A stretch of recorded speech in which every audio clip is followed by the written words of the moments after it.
So we'd like to thank you for being with us today, and we want to talk about your professional experience. So the focus of our interview will be about listening. Okay. Like we said before, we're in a listening class, and so we're going to ask you some questions to guide our conversation, but please feel free to go into as much detail as you want or as little as you want. If there are any other questions you prefer not to answer, just let me know and we can skip over them. Okay. And so I would like to start off asking you a few general questions about your experience working as a dean of admissions. So what about being a dean of admissions? Wait, sorry. That's okay.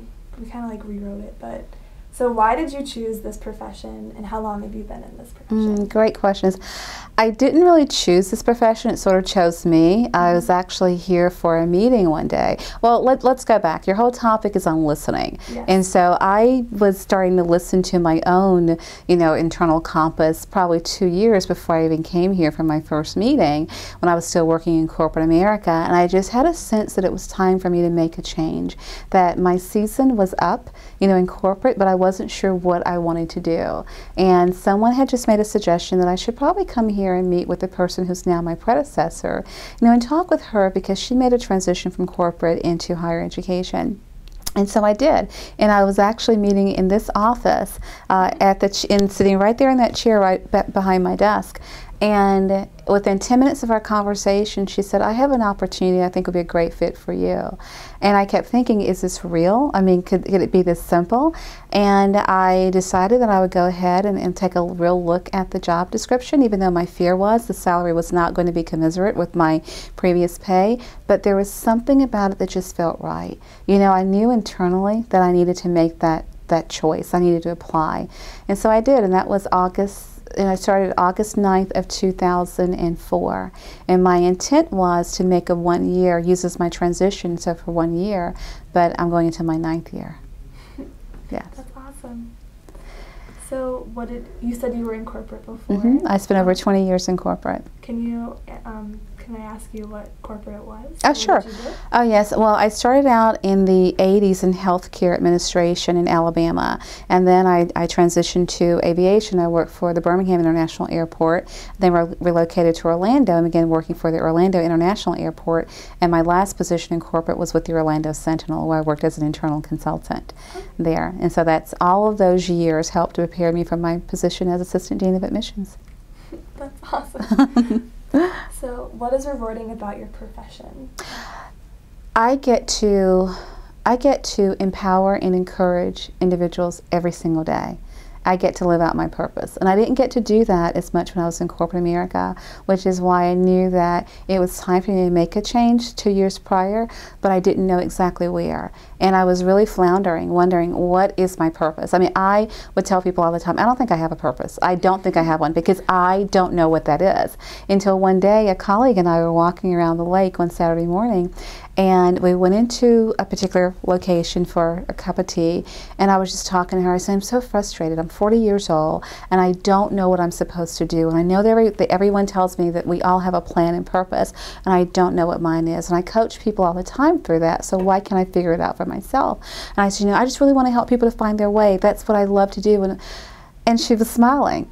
I was so busy talking that I wasn't listening to what I was saying, and I wasn't listening to my past behavior or listening to the things that really gave me energy. I was so focused on the things that drained me, and I was in search for something that I already found, but I didn't even realize it because I wasn't listening.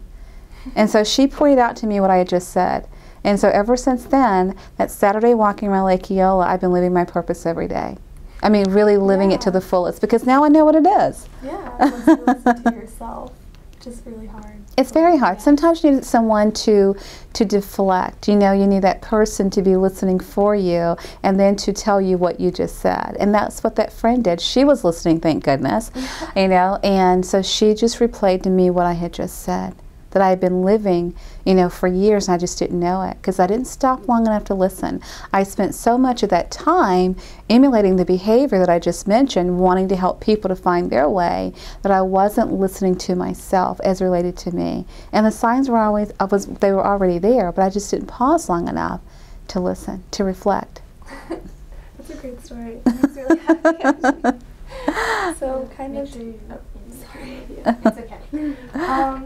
So, going to a different direction, what does listening mean to you as a Dean of Admissions? It means, it's something I'm working on now, getting trademarked, that you can't be a shallow listener. You know, you have to go well beneath the surface. I interview people all the time for this MBA program, and I have to listen for certain behaviors, certain motivation, not just what they're saying to me, but what they're not saying to me as well. When I'm reading their files, and I'm reading them, and I'm reading their motivation, you know, I have to really listen, I have to go beneath the surface and not be a shallow listener, which is what so many people do, because I was that person myself for years, and so I can see that behavior in others. That's cool. So listening is obviously important, because you're doing it all the time, you're interviewing. So can you describe a typical interaction at work where you notice listening is very key? I'll give you a really good example. Well, and also let me go back. Listening is important in everything I do, because I have to know what's going on out with our competitors as well. So I have to constantly be in tune with what's going on. It's vitally important when I'm interviewing prospects. I don't mean just the formal structure interview, but even out in the community talking with people, you know, why aren't they thinking about Rollins or the Cromer School for their MBA? You know, where are they really leaning toward? So if I'm not constantly engaged with their behaviors or motivation, then we could lose a lot of revenue. And I have to constantly think about ways where we can, you know, again, make sure that we're in line with what our competitors are doing, and also that we are addressing whatever behaviors employers are looking for. You know, that we're attracting the right talent into our program and making sure that we're emulating that. But I'll give you a really good example of one day sitting right here in this office at this table. I had two of my employees who were employees of the Career Development Center, because at that time I was running the Career Development Center, admissions, as well as marketing. And my plate was just really overflowing. I was burning the candle at both ends. I didn't have a home life. I didn't have a personal life, and my work life was really in shambles. And I was sitting here I was sitting here in a meeting with those two employees, but I had really tuned out. My mind was really on the next meeting that I had to attend. And then afterwards I felt so convicted as a leader, because I thought, I hired them. I hired them under the premise that I would help with their professional as well as their personal development. I can't do that when I'm spreading myself so thin. And at that moment I knew that I needed to step down from the position and turn over the Career Center to someone else, because otherwise, you know, we talk about leadership on this campus all the time, but I wasn't emulating that, especially when I couldn't be there for them. And I made the decision to, as I said, turn over the Career Development Center so that I could focus my efforts on admissions as well as marketing, and making sure that the programs that we're offering and bringing in the right candidates was top priority for me. Now those two employees are reporting into another person who can give them her undivided attention. Great. Okay. And so, kind of going to that direction too, how do you interact with people on a day-to-day basis in terms of listening? I try to make sure that I'm scheduling my meetings. I space the time so that I have enough time to really focus on them. I'm very much a morning person, so when someone has a very serious conversation they need to have with me, I really try to schedule those in the morning when I know that I can be at my best. And regardless of what's going on, I really put forth the effort to be engaged and just make sure that I'm fully aware, you know, what's important to them. And I ask a lot of probing questions, and because it's about the connection, it's about the relationship, and not just a transaction, which is what I felt that I was guilty of before, because I was constantly under the gun. And so now when I'm sitting down talking to someone, it's about them. I make them the most important thing. And if I find that I'm stretched too much at that period of time, I will reschedule with them, because otherwise I feel as though I'm being fake, because it's too important. No, it's true. It's a lot of self-awareness. That's awesome.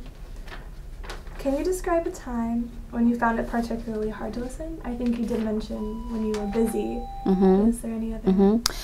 When I know when I'm, again, those moments when I'm spreading myself too thin, and I've noticed that sometimes in an interview when I find that I've sort of, you know, sort of checked out a bit, but now I'm in tune to that, and so I know how I immediately pull myself back in and start asking more probing questions of the individual, because I don't ever want anyone to walk away feeling as though they weren't the most important thing to me at that time, and that they really mattered. So I'm more aware of it now, and again, I make sure to focus my effort and my intention on them. And there are certain other things I have in place, as I said, regarding my schedules. I schedule conversations I know are going to be the most challenging at times when I know that I'm at my peak, at my best, because our students are our customers, and they're making a major financial contribution for this product, and they deserve our best. They deserve our best. And I want to make sure that when I come in here every day, I'm bringing myself 100%. Now, you can't just check your emotions at the door when life happens to you.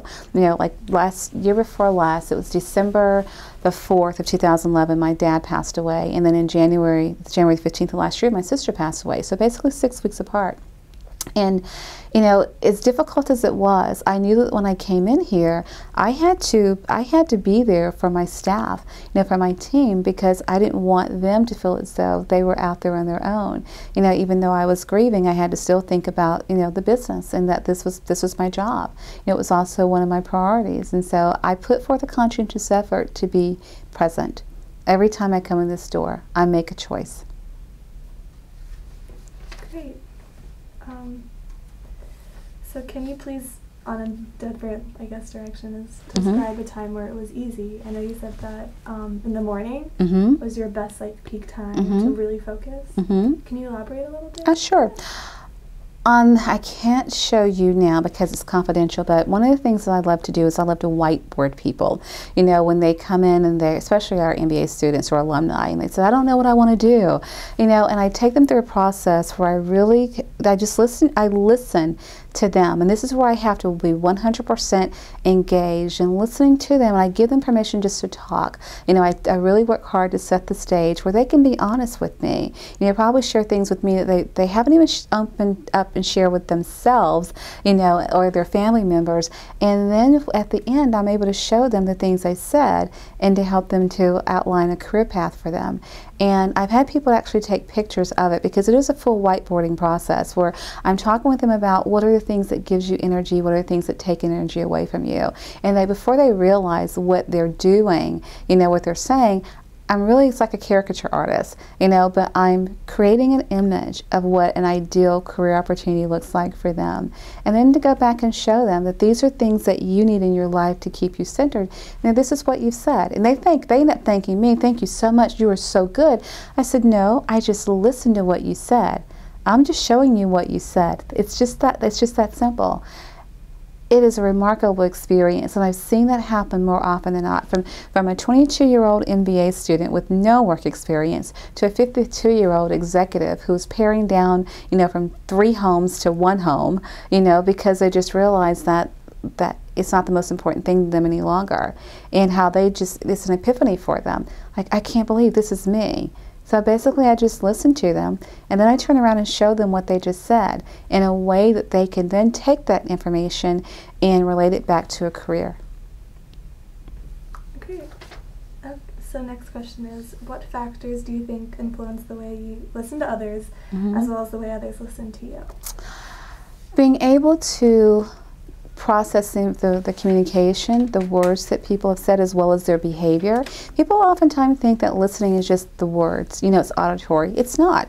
It's through behavior. I watch people quite often, especially women. I was interviewing a young lady not too long ago, and she thought I was finished, but I wasn't, and so she interrupted me without realizing it.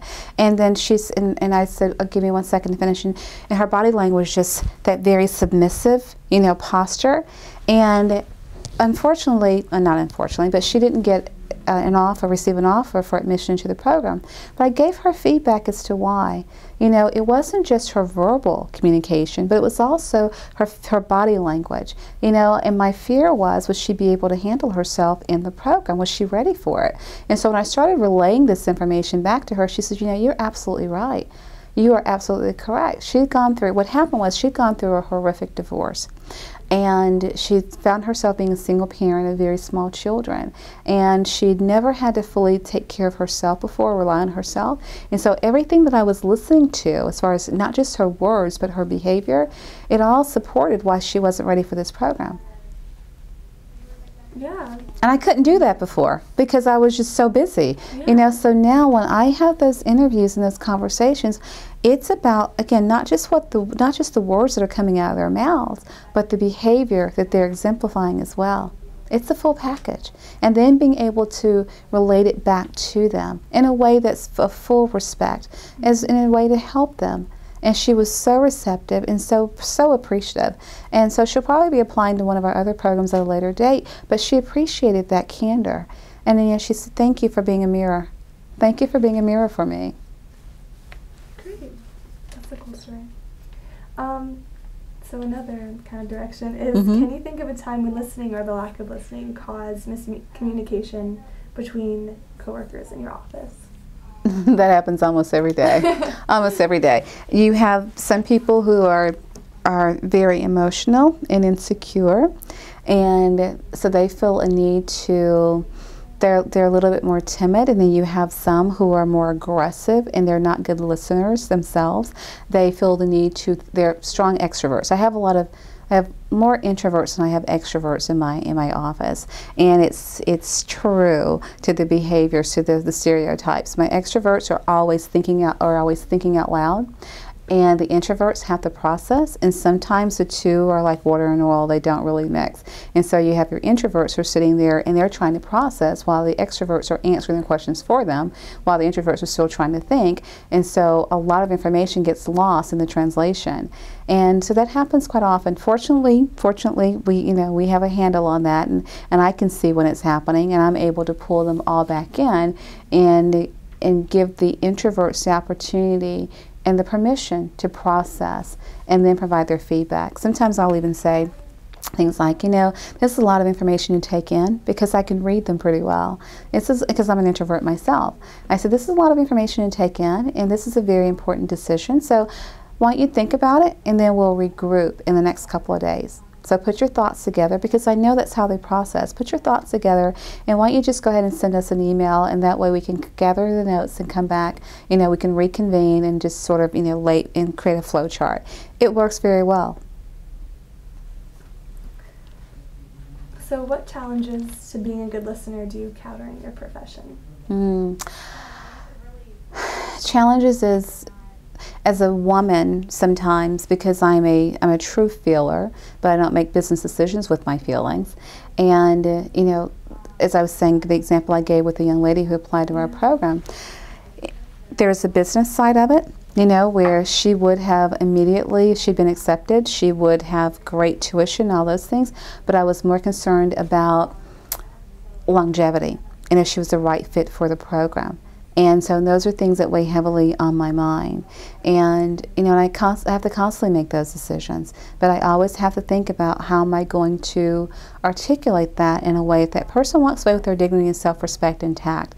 You know, when I worked in corporate America, and I had to, and this was one of the worst things I've ever had to do, and that is to terminate employment or provide people reductions in force packages, because I'd always think about, is this person needs to walk away feeling as though this is the best idea for them or the best thing for them.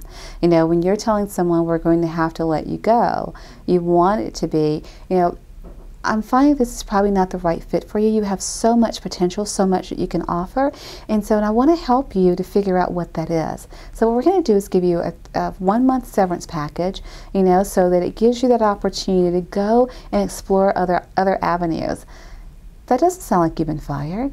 You know, it doesn't. It sounds like, you know, hey, go and explore, go and live your dream.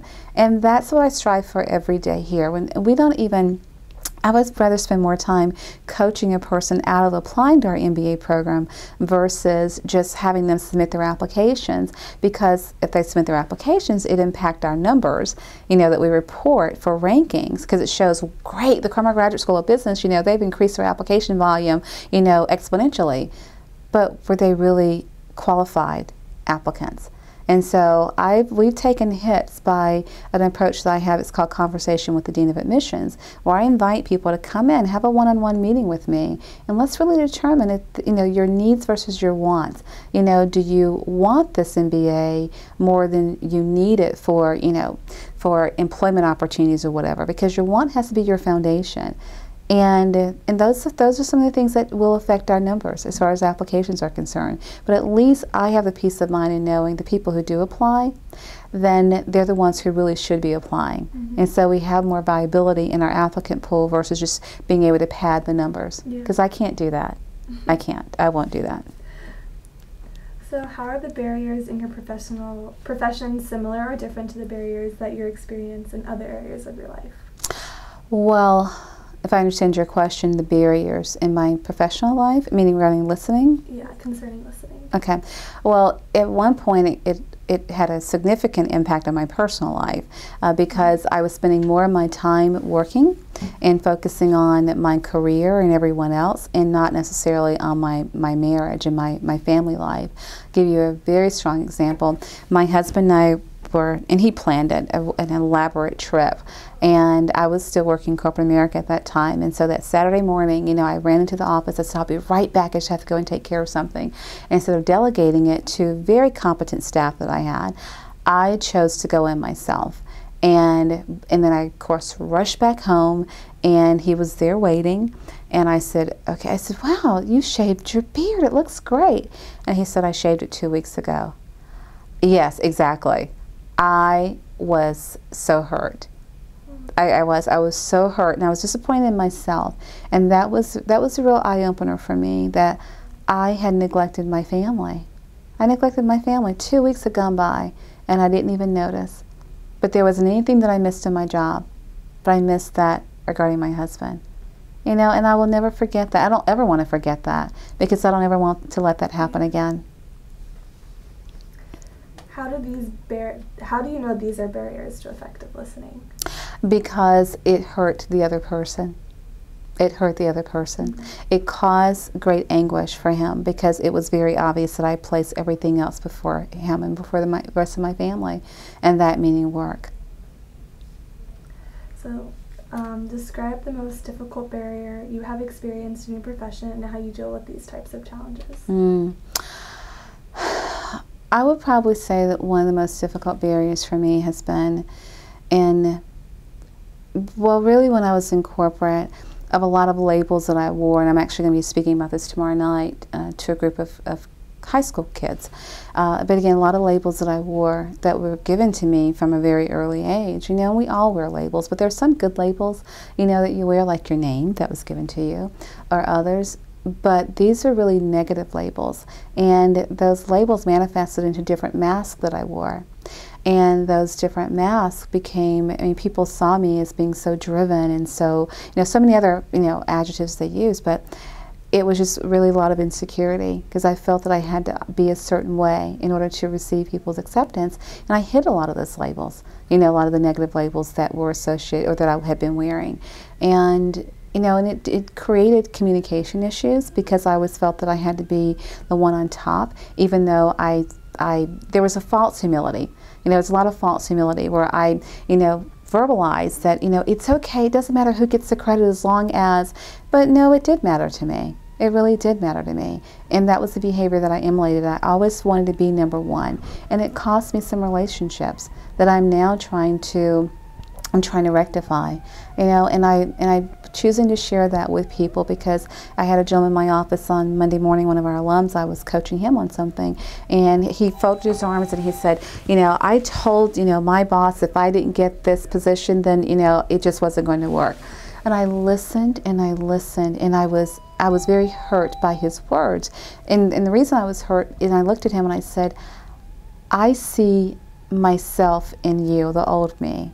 And let me just tell you how the story will end if you don't modify your behavior now. And I shared with him, again, some of the high cost of my, aggression and wanting to get ahead, and the price that I had to pay, the relationships that were severed, to some extent. And I said to him, I said, I'm sharing this with you because you have the opportunity to rewrite your script. I didn't. No one cared enough to tell me, Jackie, You know, at what cost? You're moving ahead, but at what cost? And as I said, it really costs some relationships. And I can't turn the clock back now, but I can move forward, and I can help others move forward as well. You know, I read something someplace. Life can be understood backwards, but it can only be lived forward. And so that's what I try to share with other people. Live your life forward. You live long enough, you'll make your own mistakes. In the meantime, listen and learn from others. I really like that. That's cool. So our last question, to wrap everything up. Wow, that was fast. Yeah. Since we are communication students in a listening class, can you give us any advice to carry on with us?